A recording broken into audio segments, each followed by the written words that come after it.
ಎಲ್ರಿಗೂ ನಮಸ್ಕಾರ. ಪ್ರಿಮಂದು TV Kannada YouTube ಚಾನಲ್ಗೆ ನಿಮ್ಮೆಲ್ಲರಿಗೂ ಕೂಡ ಸ್ವಾಗತ.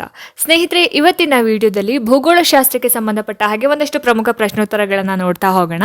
ಸೊ ಇದು ಮುಂದೆ ಬರುವಂತಹ TET ಪರೀಕ್ಷೆ ಆಗಿರ್ಬೋದು, ಹಾಗೆಯೇ HSTR GPSTR ಪರೀಕ್ಷೆಗಳಿಗೆ ಬಹಳನೇ ಅನುಕೂಲ ಆಗುತ್ತೆ. ಸೊ ಹಾಗಾಗಿ ಈ ವಿಡಿಯೋನ ಎಲ್ಲೂ ಕೂಡ ಸ್ಕಿಪ್ ಮಾಡದೆ ಪೂರ್ತಿಯಾಗಿ ನೋಡಿ. ಒಳ್ಳೊಳ್ಳೆ ಪ್ರಶ್ನೆಗಳನ್ನು ಈ ವಿಡಿಯೋ ಒಳಗೊಂಡಿರುತ್ತೆ ಅಂತ ಹೇಳ್ತಾ ವಿಡಿಯೋನ ಶುರು ಮಾಡೋಣ. ಶುರು ಮಾಡೋಕ್ಕಿಂತ ಮುಂಚೆ ಯಾರೆಲ್ಲ ನನ್ನ ಚಾನಲ್ನ ಹೊಸದಾಗಿ ನೋಡ್ತಿದ್ದೀರಾ ಅಥವಾ ಯಾರಿನ್ನೂ ಸಬ್ಸ್ಕ್ರೈಬ್ ಮಾಡದೆ ನೋಡ್ತಾ ಇದ್ದೀರಾ, ದಯವಿಟ್ಟು ಸಬ್ಸ್ಕ್ರೈಬ್ ಮಾಡ್ಕೊಂಡು ನೋಡಿ ಅಂತ ಹೇಳ್ತಾ, ಸೊ ಬನ್ನಿ ಜಾಸ್ತಿ ತಡ ಮಾಡೋದು ಬೇಡ, ಆದಷ್ಟು ಬೇಗ ಇವತ್ತಿನ ವಿಡಿಯೋದ ಮೊದಲನೇ ಪ್ರಶ್ನೆ ಏನಿದೆ ಅಂತ ನೋಡೋಣ. ಸ್ನೇಹಿತರೆ, ಮೊದಲನೇ ಪ್ರಶ್ನೆ ನೋಡಿ. ಭಾರತದ ಜೊತೆಗೆ ಅತಿ ಹೆಚ್ಚು ಗಡಿ ಹಂಚಿಕೊಂಡಿರುವಂತಹ ಎರಡನೇ ದೇಶ ಯಾವುದು ಅಂತ ಕೇಳಿದ್ದಾರೆ. ಭಾರತದ ಜೊತೆಗೆ ಹೆಚ್ಚಿನ ಪ್ರಮಾಣದಲ್ಲಿ ಗಡಿಯನ್ನು ಹಂಚಿಕೊಂಡಿರ್ತಕ್ಕಂತಹ ಎರಡನೇ ದೇಶ ಯಾವುದು ಅಂತ ನೋಡಿ. ಇಲ್ಲಿ ಬಾಂಗ್ಲಾದೇಶ, ಅಫ್ಘಾನಿಸ್ತಾನ, ಚೀನಾ, ಪಾಕಿಸ್ತಾನ ಅಂತ ಇದೆ. ಸೊ ಯಾವ್ದಿರ್ಬೋದು ಹಾಗಾದ್ರೆ ಆನ್ಸರ್ ನಿಮ್ಮ ಪ್ರಕಾರ? ಆಪ್ಷನ್ ಸಿ ಅಥವಾ ಮೂರನೇ ಆಪ್ಷನ್ ಏನಿದೆ ಚೀನಾ ಅನ್ನೋದು ಸರಿಯಾಗಿರುವಂತಹ ಉತ್ತರ ಆಗಿರುತ್ತೆ. ಚೀನಾ ದೇಶ ಏನಿದೆ ಭಾರತದ ಜೊತೆಗೆ ಗಡಿಯನ್ನ ಹಂಚ್ಕೊಂಡಿರ್ತಕ್ಕಂತಹ ಎರಡನೇ ಅತಿ ದೊಡ್ಡ ದೇಶವಾಗಿರುವಂಥದ್ದು. ಸೊ ಚೀನಾ ಸರಿಯಾದ ಉತ್ತರ ಇಲ್ಲಿ. ಎರಡನೇ ಪ್ರಶ್ನೆ ನೋಡಿ. ಒಂದು ಹಡಗು ಪಶ್ಚಿಮದಿಂದ ಪೂರ್ವಕ್ಕೆ ಅಂತಾರಾಷ್ಟ್ರೀಯ ದಿನಾಂಕ ರೇಖೆಯನ್ನು ದಾಟಿ ಹೋದಾಗ ಈ ಕೆಳಗಿನವುಗಳಲ್ಲಿ ಯಾವುದು ಉಂಟಾಗುತ್ತದೆ ಅಂತ ಪ್ರಶ್ನೆ ಕೇಳಿದ್ದಾರೆ. ಆಪ್ಷನ್ಸ್ ಏನು ಕೊಟ್ಟಿದ್ದಾರೆ? ಅದು ಅರ್ಧ ದಿನವನ್ನ ಗಳಿಸುತ್ತೆ, ಒಂದು ದಿನವನ್ನ ಕಳೆದುಕೊಳ್ಳುತ್ತೆ, ಒಂದು ದಿನವನ್ನ ಪಡೆದುಕೊಳ್ಳುತ್ತೆ, ಅದು ಅರ್ಧ ದಿನವನ್ನ ಕಳೆದುಕೊಳ್ಳುತ್ತೆ ಅಂತ ಇದೆ. ಸೊ ಏನಿರ್ಬೋದು ಹಾಗಾದ್ರೆ ಆನ್ಸರ್ ಇದಕ್ಕೆ?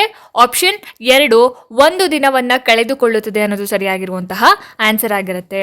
ಮುಂದಿನ ಪ್ರಶ್ನೆ, ಮೂರನೇ ಪ್ರಶ್ನೆ. ಈ ಕೆಳಗಿನ ಯಾವ ರಾಜ್ಯದಲ್ಲಿ ಭತ್ತವನ್ನ ಬೆಳೆಯೋದಿಲ್ಲ ಅಂತ ಕೇಳಿದ್ದಾರೆ. ಯಾವ ಸ್ಟೇಟಲ್ಲಿ ಭತ್ತವನ್ನ ಬೆಳೆಯೋದಿಲ್ಲ ಅಂತ ಹೇಳ್ಬಿಟ್ಟು ಆಪ್ಷನ್ 1, 2, 3, 4 ಆಯ್ಕೆಗಳಲ್ಲಿ ಸರಿಯಾಗಿರುವಂತಹ ಉತ್ತರ ಯಾವುದು ಹಾಗಾದ್ರೆ? ಮೂರನೇ ಪ್ರಶ್ನೆಗೆ ಯಾವ ರಾಜ್ಯದಲ್ಲಿ ಭತ್ತವನ್ನ ಬೆಳೆಯೋದಿಲ್ಲ ಅಂತ ಹೇಳಿದ್ರೆ ಆಪ್ಷನ್ 3 ಮಿಜೋರಾಂನಲ್ಲಿ ಭತ್ತವನ್ನ ಬೆಳೆಯೋದಿಲ್ಲ. ಆಪ್ಷನ್ 3 ಸರಿಯಾದ ಉತ್ತರ ಆಗುತ್ತೆ. ನಾಲ್ಕನೇ ಪ್ರಶ್ನೆ. ಪರಕ್ಕ ಅಣೆಕಟ್ಟನ್ನ ಯಾವ ನದಿಗೆ ಅಡ್ಡಲಾಗಿ ನಿರ್ಮಿಸಲಾಗಿದೆ? ಪರಕ್ಕ ಅನ್ನುವಂತಹ ಒಂದು ಅಣೆಕಟ್ಟು ಯಾವ ನದಿಗೆ ಅಡ್ಡವಾಗಿ ನಿರ್ಮಾಣ ಮಾಡಿದ್ದಾರೆ ಅಂತ ಹೇಳಿ ನೋಡಿ. ಬ್ರಹ್ಮಪುತ್ರ, ಗಂಗಾ, ಸಿಂಧು, ಗೋದಾವರಿ ಅಂತ ಇದೆ.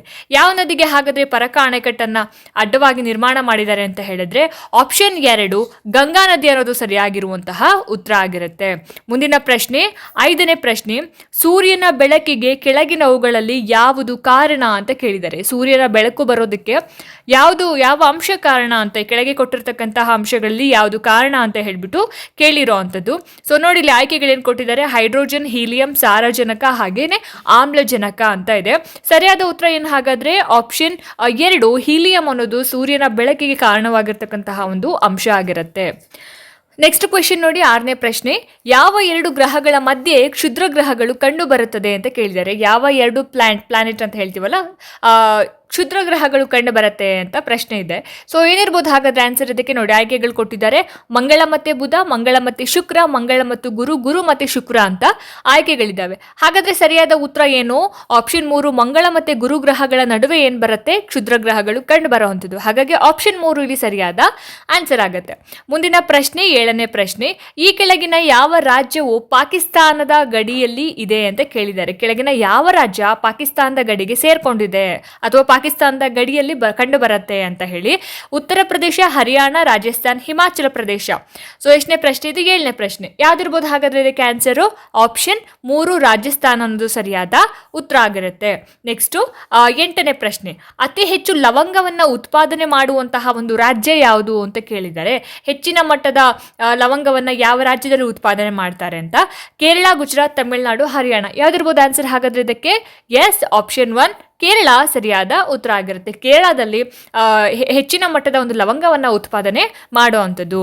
ಮುಂದಿನ ಪ್ರಶ್ನೆ, ಒಂಬತ್ತನೇ ಪ್ರಶ್ನೆ. ಅಮೃತ ಶಿಲೆಯು ಯಾವ ಶಿಲೆಯ ರೂಪಾಂತರಗೊಂಡ ಶಿಲೆಯಾಗಿದೆ ಅಂತ ಕೇಳಿದ್ದಾರೆ. ಒಂಬತ್ತನೇ ಪ್ರಶ್ನೆ ಏನು? ಅಮೃತ ಶಿಲೆ ಅಂತಕ್ಕಂಥದ್ದು ಯಾವ ಶಿಲೆಯ ರೂಪಾಂತರಗೊಂಡಿರುವಂತಹ ಒಂದು ಶಿಲೆ ಅಂತ ಕೇಳಿದ್ದಾರೆ. ಆಪ್ಷನ್ 1, 2, 3, 4 ಆಯ್ಕೆಗಳಲ್ಲಿ ಏನಿರ್ಬೋದು ಆನ್ಸರ್ ಹಾಗಾದ್ರೆ ಇದಕ್ಕೆ? ಆಪ್ಷನ್ 2 ಸುಣ್ಣದ ಕಲ್ಲು ಅನ್ನೋದು ಸರಿಯಾದ ಉತ್ತರ ಆಗಿರುತ್ತೆ. ಮುಂದಿನ ಪ್ರಶ್ನೆ, 10ನೇ ಪ್ರಶ್ನೆ ನೋಡಿ.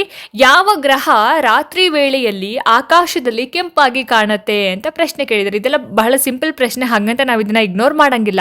ಯಾಕಂದರೆ ಕೆಲವೊಂದ್ಸಲ ಎಕ್ಸಾಮಲ್ಲಿ ಇಂಥ ಸಿಂಪಲ್ ಪ್ರಶ್ನೆಗಳೇ ನಮಗೆ ಟ್ರಿಕಿ ಕ್ವೆಶನ್ಸ್ ಅಂತ ಅನ್ನಿಸ್ಬಿಡುತ್ತೆ. ನಾವು ತುಂಬ ಏನು ಡಿಫಿಕಲ್ಟ್ ಇರುವಂತಹ ಪ್ರಶ್ನೆಗಳ ಕಡೆಗೆ ಗಮನ ಹರಿಸಿದಂಥ ಸಂದರ್ಭದಲ್ಲಿ ಇಂತಹ ಏನು ಸಣ್ಣ ಸಣ್ಣ ಪ್ರಶ್ನೆಗಳನ್ನ ಎಲ್ಲೋ ಒಂದು ಕಡೆ ಮರ್ತಿರ್ತೀವಿ. ನಾವು ಉತ್ತರ ಗೊತ್ತಿರುತ್ತೆ, ಉತ್ತರ ಗೊತ್ತಿದ್ರು ಕೂಡ ಎಲ್ಲೋ ಒಂದು ಕಡೆ ಏನೋ ಒಂಥರ ಕನ್ಫ್ಯೂಷನಲ್ಲಿ ಇರ್ತೀವಲ್ವ. ಸೊ ಹಾಗಾಗಿ ಯಾವುದನ್ನು ಕೂಡ ನಾವು ಇಗ್ನೋರ್ ಮಾಡಂಗಿಲ್ಲ. ಸೊ ನೋಡಿಲಿ, ಯಾವ ಗ್ರಹ ಹಾಗಾದರೆ ಆಕಾಶದಲ್ಲಿ ರಾತ್ರಿಯ ಸಮಯದಲ್ಲಿ ಕೆಂಪಾಗಿ ಕಾಣುತ್ತೆ? 10ನೇ ಪ್ರಶ್ನೆಗೆ ನೋಡಿ, ಇಲ್ಲಿ ಶುಕ್ರ, ಗುರು, ಶನಿ, ಮಂಗಳ ಅಂತ ಇದೆ.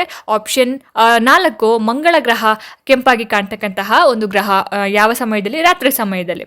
ಮುಂದಿನ ಪ್ರಶ್ನೆ 11ನೇ ಪ್ರಶ್ನೆ, ಸೂರ್ಯ ಮತ್ತು ಚಂದ್ರನ ನಂತರ ಆಕಾಶದಲ್ಲಿ ಅತ್ಯಂತ ಪ್ರಕಾಶಮಾನವಾದ ವಸ್ತು ಯಾವುದು ಅಂತ ಕೇಳಿದ್ದಾರೆ. ಸೂರ್ಯ ಮತ್ತು ಚಂದ್ರ ನಮಗೆ ಕಾಣಿಸ್ಕೊಳ್ತಕ್ಕಂತಹ ಒಂದು ಅಂಶ ಆಕಾಶದಲ್ಲಿ, ಅದನ್ನು ಹೊರತುಪಡಿಸಿ ಯಾವ ವಸ್ತು ಕಾಣಿಸ್ಕೊಳ್ಳುತ್ತೆ ನಮಗೆ ಅಂತ? ಶನಿ ಗ್ರಹ, ಶುಕ್ರ ಗ್ರಹ, ಬುಧ ಗ್ರಹ, ಮಂಗಳ ಗ್ರಹ ಅಂತ ಇದೆ. ಏನಿರ್ಬೋದು ಹಾಗಾದ್ರೆ ಆನ್ಸರು? ಆಪ್ಷನ್ 2 ಶುಕ್ರ ಗ್ರಹ ಸರಿಯಾದ ಉತ್ತರ ಆಗಿರುತ್ತೆ. ಮುಂದಿನ ಪ್ರಶ್ನೆ 12ನೇ ಪ್ರಶ್ನೆ, ಕೆಳಗಿನ ಯಾವ ರಾಜ್ಯದಲ್ಲಿ ಅತಿ ಹೆಚ್ಚಿನ ಪ್ರಮಾಣದಲ್ಲಿ ಕಪ್ಪು ಮಣ್ಣಿನ ಪ್ರದೇಶ ಕಂಡು ಬರುತ್ತೆ ಅಂತ ಕೇಳಿದ್ದಾರೆ. ಯಾವ ರಾಜ್ಯದಲ್ಲಿ ಹೆಚ್ಚಿನ ಮಟ್ಟದಲ್ಲಿ ಬ್ಲ್ಯಾಕ್ ಸಾಯಿಲ್, ಕಪ್ಪು ಮಣ್ಣು ಕಂಡು ಬರುತ್ತೆ? ಕರ್ನಾಟಕ, ಮಹಾರಾಷ್ಟ್ರ, ಗುಜರಾತ್, ಪಂಜಾಬ್ ಅಂತ ಇದೆ. ಎಸ್, ಆಪ್ಷನ್ 1 ಮಹಾರಾಷ್ಟ್ರದಲ್ಲಿ ಕಪ್ಪು ಮಣ್ಣಿನ ಪ್ರಮಾಣ ಹೆಚ್ಚಿನ ಮಟ್ಟದಲ್ಲಿ ಕಂಡು ಬರುವಂಥದ್ದು. ಆಪ್ಷನ್ 1 ಮಹಾರಾಷ್ಟ್ರ ಸರಿಯಾದ ಉತ್ತರ ಆಗಿರುತ್ತೆ. ಮುಂದಿನ ಪ್ರಶ್ನೆ 13ನೇ ಪ್ರಶ್ನೆ, ಅಂಡಮಾನ್ ದ್ವೀಪಕ್ಕೆ ಸಮೀಪವಿರುವ ವಿದೇಶಿ ರಾಷ್ಟ್ರ ಯಾವುದು ಅಂತ ಕೇಳಿದ್ದಾರೆ. ಅಂಡಮಾನ್ ದ್ವೀಪ ಗೊತ್ತಲ್ಲ, ಸೊ ಆ ಒಂದು ದ್ವೀಪಕ್ಕೆ ಹತ್ತಿರದಲ್ಲಿ ಇರತಕ್ಕಂತಹ ಒಂದು ವಿದೇಶಿಯ ರಾಷ್ಟ್ರ ಯಾವುದು? ಶ್ರೀಲಂಕಾ, ಪಾಕಿಸ್ತಾನ್, ಮಯನ್ಮಾರ್, ಇಂಡೋನೇಷಿಯಾ ಅಂತ ಇದೆ. ಯಾವ್ದಿರ್ಬೋದು ಹಾಗಾದ್ರೆ ಇದಕ್ಕೆ ಉತ್ತರ? ಆಪ್ಷನ್ 3 ಮಯನ್ಮಾರ್ ಅನ್ನೋದು ಸರಿಯಾದ ಆನ್ಸರ್ ಆಗಿರುತ್ತೆ. 14ನೇ ಪ್ರಶ್ನೆ, ಭಾರತದಲ್ಲಿ ಅತಿ ಹೆಚ್ಚು ಕಾಲುವೆ ನೀರಾವರಿ ವ್ಯವಸ್ಥೆಯನ್ನ ಹೊಂದಿರುವಂತಹ ಒಂದು ರಾಜ್ಯ ಯಾವುದು? ನಮ್ಮ ಭಾರತ ದೇಶದಲ್ಲಿ ಯಾವ ರಾಜ್ಯದಲ್ಲಿ ಹೆಚ್ಚಿನ ಮಟ್ಟದ ಕಾಲುವೆ ನೀರಾವರಿ ವ್ಯವಸ್ಥೆಯನ್ನ ಆ ಒಂದು ರಾಜ್ಯ ಹೊಂದಿದೆ ಅಂತ ಕೇಳಿದ್ದಾರೆ. ಆಂಧ್ರ ಪ್ರದೇಶ್, ಪಂಜಾಬ್, ಮಧ್ಯಪ್ರದೇಶ್, ಉತ್ತರ ಪ್ರದೇಶ್ ಅಂತ ಇದೆ. ಸೊ ಏನಿರ್ಬೋದು ಆನ್ಸರ್ ನಿಮ್ಮ ಪ್ರಕಾರ ಹಾಗಾದ್ರೆ? ಆಪ್ಷನ್ 4 ಉತ್ತರ ಪ್ರದೇಶದಲ್ಲಿ ಹೆಚ್ಚಿನ ಮಟ್ಟದ ಒಂದು ಕಾಲುವೆ ನೀರಾವರಿ ವ್ಯವಸ್ಥೆಯನ್ನು ನಾವು ಕಾಣ್ಬೋದು. ಇನ್ನು 15ನೇ ಪ್ರಶ್ನೆ, ಗ್ಯಾಲಕ್ಸಿ ಅಂತಂದ್ರೆ ಏನು? ಗ್ಯಾಲಕ್ಸಿ ಅಂತಂದ್ರೆ ಏನು ಅಂತ ಕೇಳಿದ್ದಾರೆ. ನೋಡಿ, ಇಲ್ಲಿ ಮೇಲಿನ ಎಲ್ಲವೂ ಕೃತಕ ಉಪಗ್ರಹ, 106 ನಕ್ಷತ್ರಗಳ ವ್ಯೂಹ, ಧೂಮಕೇತುಗಳ ಗುಂಪು ಅಂತ ಇದೆ. ಸೊ ಇಲ್ಲಿ ಗ್ಯಾಲಕ್ಸಿ ಅಂತ ಹೇಳಿದ್ರೆ 106 ನಕ್ಷತ್ರಗಳ ವ್ಯೂಹವನ್ನ ನಾವು ಗ್ಯಾಲಕ್ಸಿ ಅಂತ ಹೇಳಿ ಕರೆಯುವಂಥದ್ದು. ಸೊ ಆಪ್ಷನ್ 3 ಇಲ್ಲಿ ಸರಿಯಾಗಿರುವಂತಹ ಆನ್ಸರ್ ಆಗಿರುತ್ತೆ. ಸೊ ನೋಡಿದ್ರಲ್ಲ ಸ್ನೇಹಿತರೆ, ಇದಾಗಿತ್ತು ಇವತ್ತಿನ ಭೂಗೋಳಶಾಸ್ತ್ರಕ್ಕೆ ಸಂಬಂಧಪಟ್ಟ ಹಾಗೆ ಒಂದಷ್ಟು ಪ್ರಮುಖ ಪ್ರಶ್ನೋತ್ತರಗಳು. ಸೊ ಈ ವಿಡಿಯೋ ನಿಮಗೆ ಇಷ್ಟ ಆಗಿದೆ, ಅನುಕೂಲ ಆಗಿದೆ ಅಂತ ಭಾವಿಸ್ತೀನಿ. ಇಷ್ಟ ಆಯಿತು ಅಂತಂದರೆ ದಯವಿಟ್ಟು ಲೈಕ್ ಮಾಡಿ, ಶೇರ್ ಮಾಡಿ. ಹಾಗೆ ನಿಮ್ಮ ಅನಿಸಿಕೆ ಅಭಿಪ್ರಾಯಗಳೇನೇ ಇದ್ರೂ ಕೂಡ ನನಗೆ ಕಾಮೆಂಟ್ ಸೆಕ್ಷನಲ್ಲಿ ತಿಳಿಸಿ ಅಂತ ಹೇಳ್ತಾ, ಇದೇ ರೀತಿ ಹೆಚ್ಚಿನ ವೀಡಿಯೋಸ್ಗಳಿಗೋಸ್ಕರ ನಿರಂತರವಾಗಿ ನನ್ನ ಚಾನಲನ್ನು ನೋಡ್ತಾ ಇರಿ. ಮುಂದಿನ ವೀಡಿಯೋಸ್ಗಳಲ್ಲಿ ನಾನು ನಿಮಗೆ ಸಿಗ್ತೀನಿ. ಅಲ್ಲಿ ತನಕ ಎಲ್ರಿಗೂ ನಮಸ್ಕಾರ.